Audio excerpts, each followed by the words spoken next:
Hi, അപ്പോൾ എല്ലാവരും happy ആയിട്ട് സേഫ് ആയിട്ട് സെറ്റ് ആയിട്ടിരിക്കുന്നു വിശ്വസിക്കുന്നു. After A very very very long time ഞാൻ എൻ്റെ HS ക്ലോത്തിങ്ങിൽ എത്തിയിരിക്കുകയാണ്. ആക്ച്വലി എനിക്ക് തീരെ തീരെ വയ്യാത്ത സാഹചര്യമായതുകൊണ്ടാണ് ഞാൻ ഇപ്പോൾ ഷോപ്പിലേക്ക് വരാൻ പറ്റില്ല, അങ്ങനത്തെ ഒരു ട്രാവൽ ചെയ്യാൻ പറ്റില്ല, കാറ്റടിക്കാൻ പറ്റില്ല, അങ്ങനെയൊക്കെയുള്ള പ്രശ്നങ്ങൾ ഉണ്ടായതുകൊണ്ടാണ് ഞാൻ ഷോപ്പിലേക്ക് വരാണ്ടിരുന്നത്. അപ്പം ആഫ്റ്റർ എ വെരി ലോങ് ടൈമാണ് ഞാൻ ഷോപ്പിൽ വരുന്നത്. ഓക്കെ, ഈ വീഡിയോൻ്റെ കൂടെ തന്നെ പ്രൊമോഷനും കൂടി ആവാം അല്ലേ.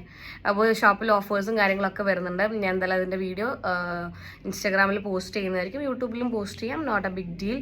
അപ്പം എല്ലാവരും ഈ ഒരു അവസരം മാക്സിമം യൂസ് ചെയ്യുക. ഓക്കെ, എൻ്റെ മുടിയൊക്കെ തീർന്നു ഗൈസ്. എന്തെങ്കിലും റെമഡി ഉണ്ടെങ്കിൽ പറഞ്ഞു തരിക. എൻ്റെ മുടി ഉരി ഉരി ഉരി ഉരി ഉരി തീർന്നു. ഓക്കെ, അപ്പം ബാക്ക് ടു ദ ടോപ്പിക്. ഞാൻ ഈ ഒരു ടോപ്പിക്കിനെ കുറിച്ച് സംസാരിച്ചിട്ടേ ഇല്ലായിരുന്നു. ഏകദേശം റിയാക്ഷൻ വീഡിയോസ് ചെയ്യുന്ന എല്ലാവരും സംസാരിച്ചപ്പോഴും ഞാൻ സംസാരിച്ചിട്ടില്ലായിരുന്നു. അതായത് സഞ്ജു ടെക്കി, ആ ചേട്ടന് എനിക്ക് നമ്മുടെ കിക്കിൻ്റെ പ്രോഗ്രാമിന് കണ്ടിട്ടുള്ള പരിചയമാണ്. ഭയങ്കര ആക്റ്റീവായിട്ടുള്ള ഒരു ചേട്ടനാണ്. ആക്ച്വലി ഭയങ്കര ആക്റ്റീവ് പറഞ്ഞാൽ ഭയങ്കര ആക്റ്റീവ്. ഞങ്ങളുടെ കിക്കിൻ്റെ ഇത് എപ്പോഴായിരുന്നു ഉണ്ടായിരുന്നത്? സെപ്റ്റംബർ 19 ഒക്ടോബർ 19 അങ്ങനെ എന്തോ ആയിരുന്നു. അത് നവംബർ 19 ഇനി ആ ഒരു ഏതോ ഒരു 19 ഉണ്ടായത്. ആ ഒരു ടൈമാണ് ഞാൻ കണ്ടിട്ടുണ്ടായത്. ഭയങ്കര ആക്റ്റീവാണ് ആള്. അപ്പം റീസെൻ്റ്ലി ആണ് ആ ചേട്ടൻ ഒരു വീഡിയോ അപ്ലോഡ് ചെയ്തിട്ടുണ്ടായിരുന്നത്. ദാറ്റ് ആ ചേട്ടനുമായിട്ട് റിലേഷനിൽ ഉണ്ടായിരുന്ന ഒരു ചേച്ചിയും തമ്മിൽ ബ്രേക്കപ്പ് ആയി എന്ന് പറഞ്ഞിട്ടുള്ള ഒരു സാധനം. ആൻഡ് ആൾ ഡിപ്രസ്ഡ് ആയിരുന്നു, അതുകൊണ്ടാണ് വീഡിയോസും കാര്യങ്ങളും ഇടാണ്ടിരുന്നത് എന്നൊക്കെ പറഞ്ഞിട്ട്. And we are still friends എന്നൊക്കെ പറഞ്ഞിട്ട്. ഓക്കെ, അത് കഴിഞ്ഞ് ആരാണോ റിലേഷൻഷിപ്പിൽ ഉണ്ടായിരുന്ന ആ ആളൊരു വീഡിയോ അപ്ലോഡ് ചെയ്തു. ഞങ്ങൾ ഫ്രണ്ട്സും കാര്യങ്ങളൊന്നുമല്ല, ആൾക്ക് ഡിപ്രഷനൊന്നും ഉണ്ടായിരുന്നില്ല. കണ്ടാൽ മനസ്സിലാവില്ലേ, ഡിപ്രഷൻ ചോറ് തിന്നുന്ന ആൾക്ക് മനസ്സിലാവും അത് ഡിപ്രഷനാണോ അല്ലയോ എന്നൊക്കെയുള്ള കാര്യങ്ങളൊക്കെ പറഞ്ഞിട്ടുണ്ടായിരുന്നു. ഓക്കെ, അപ്പം പിന്നെ സ്ട്രൈക്ക് കിട്ടിയിട്ടാണ് വീഡിയോസ് ഇടാണ്ടിരുന്നത്. അല്ലാതെ അല്ലാതെ പിന്നെ ഞങ്ങളുടെ റിലേഷൻഷിപ്പ് ബ്രേക്കപ്പ് ആയതുകൊണ്ട് അങ്ങനെയൊന്നും അല്ല എന്നൊക്കെയുള്ള കാര്യങ്ങൾ. അത് കഴിഞ്ഞിട്ട് അതിനൊരു എക്സ്പ്ലനേഷൻ, അത് സ്വാഭാവികമാണ്. കാരണം ഇപ്പം ഞാനാണെന്നുണ്ടെങ്കിൽ എന്നെ വെളുപ്പിക്കാനല്ലേ ഞാൻ ശ്രമിക്കുള്ളൂ. പിന്നെ അല്ലാണ്ട് ഇപ്പം ഞാനാണ് കുറ്റക്കാരി, ഞാനാണ് തേച്ചിട്ട, ഞാനാണ് എല്ലാത്തിനും കാരണം എന്ന് ഞാൻ പറയില്ലല്ലോ. Never, nobody will. Okay, അപ്പം ഓപ്പോസിറ്റ് നിൽക്കുന്ന ആള് എന്തായാലും ഇപ്പം അത് കഴിഞ്ഞിട്ട് ഈ സഞ്ജു ടെക്കി എന്ന് പറയുന്ന ചേട്ടൻ ഒരു വീഡിയോ കൂടി ഇട്ടു. ഞാൻ ഡിപ്രസ്ഡ് ആയിരുന്നു എന്നുള്ളത് സത്യം തന്നെയാണ്. അപ്പോൾ അതിൽ നിന്ന് ഓവർകം ചെയ്യാൻ വേണ്ടിയിട്ടാണ് ഫ്രണ്ട്സിൻ്റെ കൂടെ ഹാങ് ഔട്ട്സ് കാര്യങ്ങളൊക്കെ ചെയ്തിട്ടുണ്ടായിരുന്നത്. ആള് ഒരു മാക്സിമം ട്രൈ ചെയ്തു ബാക്ക് ടു നോർമൽ ലൈഫിലേക്ക് വരാൻ വേണ്ടിയിട്ട് നോക്കുള്ളത്. സ്ട്രൈക്ക് 7 ദിവസത്തേക്കേ ഉണ്ടാവുള്ളൂ, 7 to 30 days ആണ് സ്ട്രൈക്ക് ഉണ്ടാവുക, അങ്ങനെ ഇങ്ങനെ എന്നൊക്കെ വാട്ട് എവർ ഇറ്റ് ഇസ്. ഇതിലിപ്പോൾ എൻ്റെ ഒപ്പീനിയൻ ഞാൻ പറയട്ടെ. ഈ ലൈഫ് സ്റ്റൈൽ വ്ളോഗിങ് ചെയ്യുന്ന ആൾക്കാർ അല്ലെങ്കിൽ പൊതുവെ ഫാമിലി വ്ളോഗേഴ്സ് ആവട്ടെ, നമ്മുടെ ജീവിതത്തിൽ നടക്കുന്ന തുമ്മിയതും തൊപ്പിയതും തൂറിയതുമായിട്ടുള്ള കാര്യങ്ങൾ വ്ളോഗിൽ വന്ന് ഉൾപ്പെടുത്തുന്ന ആൾക്കാർ ഫേസ് ചെയ്യുന്ന ഏറ്റവും വലിയ പ്രശ്നമാണത്. എന്ത് സംഭവിച്ചാലും അത് പൊളിഞ്ഞു പോവാ. അത് സമൂഹത്തിന് മുന്നിൽ അല്ലെങ്കിൽ അവരുടെ വ്യൂവേഴ്സിനെ അറിയിക്കുക എന്നുള്ളത് അവരുടെ ഒരു എന്താ പറയുക, ഒരു ഉത്തരവാദിത്തം അല്ലെങ്കിൽ ഒരു കടമ എന്നുള്ള രീതിയിലൊക്കെ മാറും. കാരണം ദർ ഫോഴ്സ് ടു, ഞാൻ മുന്നേ പറഞ്ഞ പോലെ തന്നെയാണ്, അവർ ഫോഴ്സ് ചെയ്യപ്പെടുകയാണ്, പറയണം, ദേ ഹാവ് ടു എന്നുള്ള രീതിയിൽ. ബിക്കോസ് ബാക്കിയെല്ലാം പറയുന്ന ആളാണ്, റിലേഷൻഷിപ്പ് ഉണ്ട് എന്നുള്ളത് പബ്ലിക് ആക്കിയ ആളാണ്, അപ്പം ആളിനെ വീഡിയോയിൽ കാണിച്ചതാണ്. സോ പിന്നെ അത് ബ്രേക്കപ്പ് ആയിക്കഴിഞ്ഞാൽ അതിൻ്റെ റീസൺ പറയാൻ ദേ ആർ ഫോഴ്സ്ഡ് ടു. അതൊന്നുമല്ല ഇപ്പോഴത്തെ വിഷയം. ഇപ്പം വിഷയം എന്താ വെച്ചിട്ടുണ്ടെങ്കിൽ സഞ്ജു ടെക്കി ഈ പറയുന്ന ആ ചേട്ടൻ്റെ വീഡിയോസിൻ്റെ അകത്ത് റീസെൻ്റ്ലി ഒരു ഫീമെയിൽ ആളുടെ വീഡിയോസാണ് ഏറ്റവും കൂടുതൽ ഫോട്ടോഷൂട്ട്സ് വീഡിയോസ് കാര്യങ്ങളൊക്കെ വരുന്നുണ്ട്. അപ്പം ആ ഒരു ഇവരിടുന്ന വീഡിയോസ് ത്രൂ ആ ചേച്ചിക്കും ലൈക്ക് പേര് പറയുന്നത് എന്താ പ്രശ്നമല്ലേ, എല്ലാവർക്കും അറിയുന്ന കാര്യം തന്നെയല്ലേ, നന്നൂസ് എന്ന് പറയുന്ന ആ ചേച്ചിക്ക് ഭയങ്കര പ്രശ്നങ്ങളുണ്ട്. പേഴ്സണലി മെസ്സേജ് അയക്കുന്നുണ്ട് ആൾക്കാർ, പോയിട്ട് തെറി വിളിക്കുന്നുണ്ട്, കൊമൻസ് ഇടുന്നുണ്ട് എന്നൊക്കെ പറഞ്ഞിട്ടുള്ള ഇഷ്യൂസാണ്. സെയിം ബ്രോ, നിങ്ങൾക്കും അറിയാം ഇങ്ങനെ ഒരു സാധനം നിങ്ങൾ അല്ലെങ്കിൽ ഡോണ്ട് സേ ദസ്. ഓക്കെ, നിങ്ങൾ ഇതൊന്നും പ്രതീക്ഷിച്ചിട്ടില്ല എന്നൊരിക്കലും പറയരുത്. Don't say this. കാരണം നിങ്ങൾ സോഷ്യൽ മീഡിയയിൽ വളരെ ആക്റ്റീവായിട്ട് നിൽക്കുന്ന ആൾക്കാരാണ് വർഷങ്ങളായിട്ട്. അപ്പം ഇത് വരും. കാരണം ഞാൻ ബ്രേക്കപ്പ് ആയി എന്ന് പറഞ്ഞൊരു സാധനം, അല്ലെങ്കിൽ ബ്രേക്കപ്പ് ആണെന്ന് ആൾക്കാർക്ക് അറിയാം. ബിക്കോസ് നീതു എന്ന് പറയുന്ന ആ ഒരു ആളിനെ നിങ്ങൾ വീഡിയോസിൽ കാണുന്നില്ല, അല്ലെങ്കിൽ ആ ആളുടെ അക്കൗണ്ടിൽ നിന്ന് നിങ്ങളുടെ വീഡിയോസൊക്കെ പോയി. അങ്ങനെ കാണുന്ന സമയത്ത് ഒബ്വിയസ്ലി എല്ലാവർക്കും അറിയാം യു ഗൈസ് വെർ സെപ്പറേറ്റഡ്, അല്ലെങ്കിൽ നിങ്ങൾ ബ്രേക്കപ്പ് ആയി എന്നുള്ളത്. അതിനുശേഷം ഒരു ഫീമെയിലിൻ്റെ കൂടെ കണ്ടിന്യൂസ്ലി വീഡിയോ ഇടുന്ന സമയത്ത്, നിങ്ങൾക്ക് മലയാളികൾ അറിയാത്തതൊന്നും അല്ലല്ലോ, മലയാളികൾ അങ്ങനെയാണ്. ഇത് നമ്മളല്ല ഫോറിൻ കൺട്രീസോ അബ്രോഡോ ഒന്നുമല്ല. അബ്രോഡിലൊക്കെ ആണെങ്കിൽ അവരവരുടെ കാര്യം ഇവർ വീഡിയോ ഇടുന്നത് പോലും ആൾക്കാർ ശ്രദ്ധിക്കില്ല. പക്ഷെ ഇവിടെ അങ്ങനെയല്ല. ഞാൻ അടക്കമുള്ള ആൾക്കാർ ഇങ്ങനെ നോക്കും, ബ്രേക്കപ്പായി അടുത്തതാരി എന്ന് പറഞ്ഞിട്ട്. ആ സമയത്താണ് നിങ്ങൾ കണ്ടിന്യൂസ് ആയിട്ട് ഇപ്പം പിന്നെയും ഒരു നന്നൂസ് എന്ന് പറഞ്ഞാൽ ചേച്ചീൻ്റെ കൂടെ ഇടുന്നു, വേറൊരാളുടെ കൂടെ, അങ്ങനെയാണെന്നുണ്ടെങ്കിൽ നോട്ട് എ ബിഗ് ഡീൽ. നിങ്ങൾ കൊടുക്കുന്ന ക്യാപ്ഷൻസ്, നിങ്ങൾ കമൻറ്റിന് കൊടുക്കുന്ന റിപ്ലൈ, അതൊക്കെ കാണുന്ന സമയത്ത് നോർമലി ഉള്ള ആൾക്കാർ അങ്ങനെ ചിന്തിക്കും. ദേ വിൽ, അത് ഉറപ്പാണ്. അത് നിങ്ങൾക്കും അറിയാം. ഇങ്ങനെയെല്ലാം ഫേസ് ചെയ്യേണ്ടി വരും. കാരണം എന്താ വെച്ചിട്ടുണ്ടെങ്കിൽ ഇങ്ങനെയുള്ള നെഗറ്റീവ് കമൻസ് ആദ്യമായിട്ട് കേൾക്കുന്ന ഒരാളൊന്നും അല്ല ഈ ഇപ്പം സഞ്ജു ടെക് എന്ന് പറയുന്ന ആൾ. ഓൾറെഡി നമ്മളെയൊക്കെ പോലെ തന്നെ കെട്ട് ശീലമായ ഒരാളാണ്. അപ്പം നിങ്ങളിങ്ങനെ വീഡിയോസും അല്ലെങ്കിൽ കുറച്ചും കൂടി ക്ലോസ് ആയിട്ടുള്ള ഫോട്ടോസ് കാര്യങ്ങളൊക്കെ അപ്ലോഡ് ചെയ്യുന്ന സമയത്ത് ഇങ്ങനെയുള്ള കാര്യങ്ങളൊക്കെ ഫേസ് ചെയ്യേണ്ടി വരും എന്നുള്ളത് അറിയാവുന്ന കാര്യമാണല്ലോ.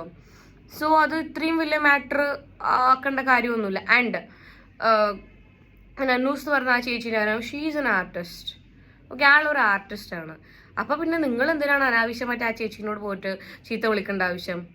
ആർട്ടിസ്റ്റുകൾക്ക് ഇപ്പം അവരിപ്പം ഈ ഒരു ചാറ്റിൻ്റെ കൂടെ മാത്രമൊന്നുമല്ല വീഡിയോസ് ചെയ്യുന്നുള്ളത്, അവരുടെ ഇഷ്ടം പോലെ ഫ്രണ്ട്സിൻ്റെ കൂടെ വീഡിയോ ചെയ്യുന്നുണ്ട്, കോ ആക്ടേഴ്സിൻ്റെ കൂടെ വീഡിയോ ചെയ്യുന്നുണ്ട്, എല്ലാവരുടെ കൂടെയും വീഡിയോസ് ചെയ്യുന്നുണ്ട്. പിന്നെ നിങ്ങൾക്ക് എന്താ പ്രശ്നം? നിങ്ങൾ ഈ സഞ്ജു ടെക്കി എന്ന് പറയുന്ന ഒരാളുടെ വീഡിയോ കാണുമ്പോൾ മാത്രം നിങ്ങൾക്ക് എന്തിനാണ് ഇത്ര പ്രശ്നം? ഇനിയിപ്പോൾ നിങ്ങൾക്ക് പ്രശ്നമുണ്ടെങ്കിൽ തന്നെ അത് ഈ സഞ്ജു ടെക്കിനെയോ നന്നൂസ് എന്ന് പറയുന്ന ആളെയോ ബാധിക്കേണ്ട കാര്യമില്ല. ഓക്കെ, നിങ്ങളത് ബോധിപ്പിക്കേണ്ട കാര്യമില്ല. നിങ്ങൾ വന്നിട്ട് ഞങ്ങൾ റിലേഷൻഷിപ്പിലല്ല, ഞങ്ങൾ വി ആർ ജസ്റ്റ് ഫ്രണ്ട്സ്, ഞങ്ങൾ പിന്നെ ഞാനിപ്പോൾ റിലേഷൻഷിപ്പിനെ കുറിച്ച് ചിന്തിക്കുന്നില്ല, ആളും ഇപ്പോൾ നന്നൂസ് പറഞ്ഞ ചേച്ചിയും റിലേഷൻഷിപ്പിനെ കുറിച്ച് ചിന്തിക്കുന്നില്ല എന്നൊന്നും പറയേണ്ട കാര്യമൊന്നുമില്ല. I know you are forced ഇട്ട്, ബട്ട് സ്റ്റിൽ ഇതിപ്പോൾ ആൾക്കാർ നിങ്ങൾക്ക് അറിയില്ലേ? ടു ബി വെരി ഓണസ്റ്റ് പറയും, നിങ്ങൾക്ക് അറിയില്ല ഇങ്ങനെയൊക്കെ ഫേസ് ചെയ്യേണ്ടി വരും എന്നുള്ളത്. സി, ഞാൻ അഗൈൻ ആൻഡ് അഗൈൻ പറയുന്നു, നമ്മൾ ഇന്ത്യയിലാണ് ജീവിക്കുന്നത്, കേരളത്തിലാണ്. വി ആർ മലയാളീസ് മാൻ. സോ നമ്മൾ ഇങ്ങനെ ചകയും. ലൈക്ക് ഇപ്പോൾ ഞാൻ ഉദാഹരണം പറയാം. ഇപ്പം ഞാൻ ലൈഫ് സ്റ്റൈൽ വ്ളോഗിങ് അല്ല ചെയ്യുന്നത്, ഞാൻ റിയാക്ഷൻ വീഡിയോസ് ആണ് ചെയ്യുന്നത്. സ്റ്റിൽ എൻ്റെ പ്രൊഫൈലിൽ കണ്ടിന്യൂസ്ലി കണ്ട ഒരാളെ 2-3 ദിവസം അടുപ്പിച്ച് കണ്ടിട്ടില്ലെങ്കിൽ എനിക്ക് മെസ്സേജ് വരും. ഓക്കെ, എന്താ ചേച്ചി ബ്രേക്കപ്പ് ആയോ, ചേട്ടൻ ഇട്ടിട്ട് പോയോ എന്നൊക്കെ ചോദിച്ചിട്ട്. ഓക്കെ, ഞാൻ I am not a lifestyle vlogger. എന്നിട്ട് പോലും എനിക്ക് വരുന്നുണ്ട്. ചിലപ്പോൾ ആളുടെ വീട്ടിൽ പോയതായിരിക്കാം, അല്ലെങ്കിൽ വർക്കിന് പോയത്, അങ്ങനെ എന്തെങ്കിലും ആയിരിക്കാം. ആ ഒരു കാരണം കൊണ്ടായിരിക്കും എനിക്ക് വീഡിയോസ് ഒരുമിച്ച് പോസ്റ്റ് ചെയ്യാൻ പറ്റാത്തത്. എൻ്റെ അമ്മ, അപ്പം എനിക്ക് തന്നെ വരുന്നുണ്ട്. അപ്പം നിങ്ങൾക്ക് എന്തായാലും വരുമല്ലോ. നിങ്ങളുടെ പ്രൊഫൈലുകൾ എടുത്ത് നോക്കും ആൾക്കാർ. അങ്ങനെ നോക്കുന്ന സമയത്ത് മുന്നേ ഉണ്ടായിരുന്ന ആൾ ബ്രേക്കപ്പ് ആയി എന്ന് പറയുന്നു, കൂടെ വേറൊരാളെ കാണുന്നു. സോ ഇറ്റ്സ് ഓബ്വിയസ് ആൾക്കാരങ്ങനെ ചിന്തിക്കുന്നതിൽ നമുക്കൊന്നും ചെയ്യാൻ പറ്റില്ല. ഈ ആൾക്കാരോടാണ് നിങ്ങൾ എന്തിനാണ് ഞാൻ ആവശ്യമായിട്ട് ബാക്കിയുള്ളവരുടെ ലൈഫിൽ കയറി അഭിപ്രായം പറയാൻ നിൽക്കുന്നത്?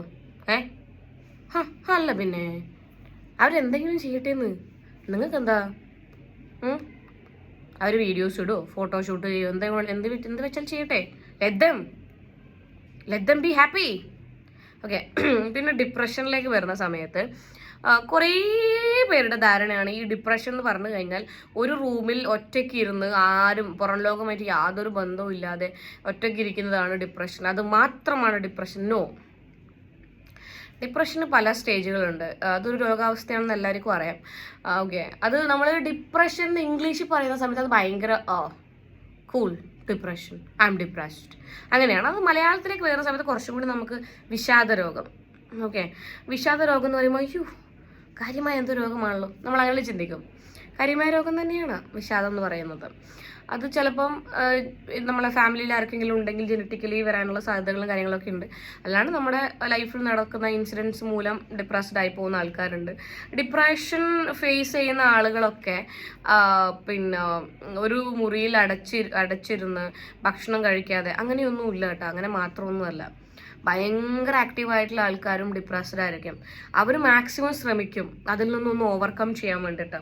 ഓക്കെ, നിങ്ങൾ എന്താ വിചാരിക്കുന്നത് ഭയങ്കര ഹാപ്പി ആയിട്ട് ഭയങ്കര ബോൾഡായിട്ട് നിൽക്കുന്ന എല്ലാവരും എപ്പോഴും ബോൾഡാണെന്നാണോ? നോ, അങ്ങനെയൊന്നുമല്ല.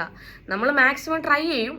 എന്താ പറയുക, ഒരു നോർമൽ ലൈഫ് അല്ലെങ്കിൽ ഞാൻ വിചാരിക്കുന്ന പോലത്തെ ഒരു ലൈഫിലേക്ക് മാറാൻ വേണ്ടി ട്രൈ ചെയ്യും. പക്ഷേ at the end of the day അല്ലെങ്കിൽ നമ്മൾ ഒറ്റയ്ക്ക് ഇരിക്കുന്ന ചില ആൾക്കാർക്ക്, ഡിപ്രസ്ഡ് ആയിട്ടുള്ള ചില ആൾക്കാർക്ക് ഒറ്റയ്ക്ക് ഇരിക്കാൻ ഭയങ്കര പേടിയായിരിക്കും. കാരണം നമ്മൾ ഒറ്റയ്ക്ക് ഇരിക്കുന്ന സമയത്ത് ഭയങ്കര ചിന്തകൾ വരും നമ്മുടെ ഉള്ളിൽ. ഈ നമ്മൾ പെട്ടെന്ന് ആത്മഹത്യയൊക്കെ ചെയ്യുന്ന ആൾക്കാരല്ലേ, അയ്യോ പ്രേമം പൊട്ടി ആത്മഹത്യ ചെയ്യുന്ന ആൾക്കാരെയല്ല ഞാൻ ഉദ്ദേശിച്ചത്. നമ്മൾ ഒരിക്കലും പ്രേമവും ഇല്ല, പിന്നെ അങ്ങനെ പെട്ടെന്ന് നമ്മൾ ഒരിക്കലും പ്രതീക്ഷിക്കാത്തൊക്കെ ആൾക്കാർ ആത്മഹത്യ ചെയ്യുന്നില്ല. അങ്ങനെ അതെപ്പോഴാന്ന് വെച്ചിട്ടുണ്ടെങ്കിൽ നമ്മളിങ്ങനെ ചിന്തിക്കും. ഭയങ്കര ഡിപ്രസ്ഡ് ആയിട്ടുള്ള ആൾക്കാർ നിങ്ങൾക്ക് ഭയങ്കര ആക്റ്റീവായിട്ട് കാണാൻ പറ്റും അവരിങ്ങനെ ഒറ്റയ്ക്ക് ഇരിക്കുന്ന സമയത്ത് ചിന്തിക്കും, ഞാൻ ജീവിച്ചിരിക്കുന്നതിലും വലിയ കാര്യമൊന്നുമില്ല, ഇങ്ങനെ പുറമേ ആൾക്കാർക്ക് വേണ്ടി ചിരിക്കുന്നു, രാത്രിയാകുമ്പോൾ ഞാൻ ഒറ്റപ്പെടുന്നു, അല്ലെങ്കിൽ ഞാൻ മരിച്ചു പോകുന്നത് കൊണ്ട് ഇവിടെ ഒരു മാറ്റവും സംഭവിക്കാൻ പോകുന്നില്ല, എല്ലാം ബാക്ക് ടു നോർമലാണ്, ഇന്നലെ എന്തായിരുന്നു അതന്നെയായിരിക്കും നാളെ എന്നൊക്കെ നമ്മൾ ചിന്തിക്കും. സ്വാഭാവികമാണത്. അങ്ങനെ ഒരു മാറ്റം നിങ്ങൾക്ക് ഫേസ് ഞാൻ മുന്നേയും പറഞ്ഞിട്ടുണ്ട്, ഡിപ്രഷൻ എന്ന് പറയുന്ന ഒരു സാധനത്തെ നിങ്ങൾ ദയവ് ചെയ്തിട്ട് ചെറുതാക്കി കാണരുത്. അപ്പോൾ നിങ്ങൾക്ക് അങ്ങനെ ഒരു തോന്നൽ വരുന്നതിന് സ്പോട്ടിൽ തന്നെ ഒന്നെങ്കിൽ നിങ്ങൾ കൗൺസിലിങ്ങിന് പോവാം. ഞാൻ ഈ കൗൺസിലിംഗ് സജസ്റ്റ് നിങ്ങൾ വിചാരിക്കുന്നുണ്ട് ഞാൻ എപ്പോഴും എന്തിനാണ് ഈ കൗൺസിലിംഗ് അല്ലെങ്കിൽ കൺസൾട്ട് ഡോക്ടർ എന്ന് പറയുന്നതെന്ന്. ബിക്കോസ് ഞാൻ പറയാലോ, അത് ചെറിയൊരു കാര്യമല്ല. എനിക്കത് തുറന്ന് പറയുന്നതിൽ എനിക്ക് പ്രശ്നവും കാര്യങ്ങളൊന്നുമില്ല. ഞാൻ ആങ്സൈറ്റിക്ക് ഞാൻ മുന്നേ പറഞ്ഞിട്ടുണ്ട്, എനിക്ക് ആങ്സൈറ്റി ഉള്ളത് കൊണ്ട് ഞാനത് കൺസൾട്ട് ചെയ്ത ഒരാളാണ് ഞാൻ. സോ എനിക്കിതിനെക്കുറിച്ച് വളരെ കൃത്യമായിട്ട് അറിയാം, വളരെ കൃത്യമായിട്ട് എനിക്ക് സംസാരിക്കാൻ പറ്റും. I can and I will. അതുകൊണ്ടാണ് ഞാൻ പറയുന്നത്, നിങ്ങൾക്ക് നിങ്ങളുടെ സ്വഭാവത്തിലോ നിങ്ങളുടെ എന്തെങ്കിലുമൊക്കെ ഒരു ചേഞ്ച് ഉള്ളിൽ ഫീൽ ചെയ്യുന്നുണ്ട് എന്നുണ്ടെങ്കിൽ ദയവ് ചെയ്തിട്ട് ഡു കൺസൾട്ട് ഡോക്ടർ അല്ലെങ്കിൽ കൗൺസിലിങ്ങിന് പോവുക, മൈൻഡ് സെറ്റ് ചെയ്യുക. നിങ്ങൾക്ക് ഭയങ്കര ക്ലോസ് ആയിട്ടുള്ള ആൾക്കാർ ആരാണെന്ന് വെച്ചിട്ട് അവരുടെ അടുത്ത് പറയാൻ പറ്റുമെന്നോ അവരുടെ അടുത്ത് പറയാം, ഷെയർ ചെയ്യുക. അപ്പോൾ ഡിപ്രഷൻ എന്ന് പറയുമ്പോൾ നിങ്ങൾ ഒരിക്കലും വിചാരിക്കരുത് ഒരു റൂമിൽ ഒറ്റയ്ക്ക് ഇരിക്കുന്ന ആൾക്കാർ മാത്രമാണ് ഡിപ്രസ്ഡ് എന്നുള്ളത്. ചിലപ്പോൾ പുറത്ത് കാണിക്കാൻ ആഗ്രഹമില്ലാത്തവരുണ്ടാവും, ഡിപ്രസ്ഡ് ആയിരിക്കാം. But I don't want to show them, അല്ലെങ്കിൽ I don't want to show to the world that I am depressed, അങ്ങനെയൊക്കെ വിചാരിക്കുന്ന ആൾക്കാരുണ്ടാവും. അതുകൊണ്ടായിരിക്കാം. സോ ഇവിടെ നമുക്കറിയില്ല ഉള്ളതാണോ അല്ലയോ എന്നുള്ളത്. ഇപ്പം എന്താ വെച്ചിട്ടുണ്ടെങ്കിൽ ഒന്നാമത്തെ കാര്യം, നമ്മൾ ഈ ഒരു തേർഡ് പേഴ്സൻ്റെ അല്ലെങ്കിൽ ഒരു സെക്കൻഡ് പേഴ്സൻ്റെ ലൈഫിനെ കുറിച്ച് സംസാരിക്കുന്ന സമയത്ത് ഇപ്പം എൻ്റെ ലൈഫിൽ നടക്കുന്ന കാര്യങ്ങളൊന്നും നിങ്ങൾക്കറിയില്ല. മനസ്സിലായില്ലേ? Yes, of course I am happy, അങ്ങനെയല്ല, ഐ എം ഹാപ്പി. ചിലപ്പോൾ നിങ്ങൾക്ക് എല്ലാം അറിയില്ല. ഞാൻ ഈ വീഡിയോസിൽ, കാരണം ഞാൻ എൻ്റെ ലൈഫ് സ്റ്റൈൽ വ്ളോഗിങ് അല്ല ചെയ്യുന്നത്. ഞാൻ രാവിലെ എണീച്ചത് മുതൽ ഞാൻ ഉറങ്ങുന്നത് വരെ എന്ത് നടക്കുമെന്നുള്ളത് നിങ്ങൾക്കറിയില്ല. നിങ്ങൾ ആകെ അറിയുന്നത് എന്താണ്, എന്തെങ്കിലും ഒരു ഇഷ്യൂസ് വരുന്ന സമയത്ത് ഇങ്ങനെ ക്യാമറ ഓണാക്കി ഷോപ്പിൽ അല്ലെങ്കിൽ വീട്ടിലെ ജനലിൽ വെച്ച് ഇങ്ങനെ അതത്രേ നിങ്ങൾക്ക് അറിയുള്ളൂ. പിന്നെ കുറച്ച് റീൽസ് ചെയ്യുന്നു, കുറച്ച് പിന്നെ വീഡിയോസ് അപ്ലോഡ് ചെയ്യുന്നു, സ്റ്റോറി, അതല്ലേ അറിയുള്ളൂ. അതുപോലെയാണ് നമ്മളെല്ലാവരുടെയും കാര്യം. ഈ റിയൽ ലൈഫും എന്ന് പറയുന്നത് ആകാശവും ഭൂമിയും തമ്മിലുള്ള വ്യത്യാസമുണ്ട്. അത് നിങ്ങൾ ആദ്യം മനസ്സിലാക്കുക. അത് മനസ്സിലാക്കി കഴിഞ്ഞിട്ടുണ്ടെന്നുണ്ടെങ്കിൽ തന്നെ ലേശം ബുദ്ധിയും വിവരവും മര്യാദയും ഉള്ള ടീംസ് ഇതുപോലത്തെ പണിക്ക് പോവില്ല. കമൻ്റ് ഇട്ട് വെറുപ്പിക്കാൻ വേണ്ടി പോവില്ല. ഓ നിനക്ക് പുതിയത് കിട്ടിയില്ലടോ, ഇതാണ് കേട്ടോ പുതിയത് എന്നൊക്കെ ചോദിച്ച് പോവില്ല. അത് അവരുടെ ലൈഫല്ലേ മാൻ, ലെറ്റ് ദം. ഞാൻ മുന്നേ പറഞ്ഞത്, എന്തിനാണ് നിങ്ങൾ വെറുതെ, നിങ്ങൾക്ക് ആ ഒരു സാധനം ഇഷ്ടപ്പെടുന്നില്ല, സഞ്ജു ടെക്കി ഇടുന്ന വീഡിയോസോ അല്ലെങ്കിൽ സഞ്ജു ടെക്കിനെ വേറൊരാളുടെ കൂടെ സങ്കല്പിക്കാൻ, കാരണം അത്ര കടുത്ത ആരാധകന്മാരായിരുന്നു നിങ്ങൾ അവരുടെ റിലേഷൻഷിപ്പിൽ. അങ്ങനെയൊക്കെ ആണെന്നുണ്ടെങ്കിൽ ഒന്നെങ്കിലും സ്കിപ്പ് ചെയ്യുക, അല്ലെങ്കിൽ ബ്ലോക്ക് ചെയ്ത് പോവുക. കാണണ്ടല്ലോ. പിന്നെ അനാവശ്യമായിട്ട് കൊണ്ടുവന്ന് ടൈപ്പ് ചെയ്തിടേണ്ട കാര്യമൊന്നുമില്ലല്ലോ. And come back to Sanju techie bro and നന്നൂസ് എന്ന് പറഞ്ഞാൽ ഇവിടെ ആരാണെന്നുണ്ടെങ്കിൽ സഞ്ജു ടെക്കി ബ്രോനോട് പറയാം, നിങ്ങൾ ഇത് എക്സ്പെക്ട് ചെയ്ത കാര്യമാണെന്ന് എല്ലാവർക്കും അറിയാം. കാരണം ഇന്നോ ഇന്നലെയോ സോഷ്യൽ മീഡിയ യൂസ് ചെയ്യാൻ തുടങ്ങിയ ഒരാളൊന്നുമല്ല നിങ്ങൾ. സോ അങ്ങനെ ഒരു വീഡിയോ ഇടുന്നതിനോടെ എനിക്ക് യോജിപ്പില്ല. എന്തിനാണ് നിങ്ങൾ കമൻ്റ് ഇടുന്നത് അങ്ങനെ ചോദിക്കുന്നതിലേ അർത്ഥമില്ല. കാരണം you should expect and you should എന്നല്ല, യു ആർ എക്സ്പെക്ടിങ് എന്നുള്ളതാണ്. നിങ്ങളിത് എക്സ്പെക്ട് ചെയ്ത കാര്യമാണ്.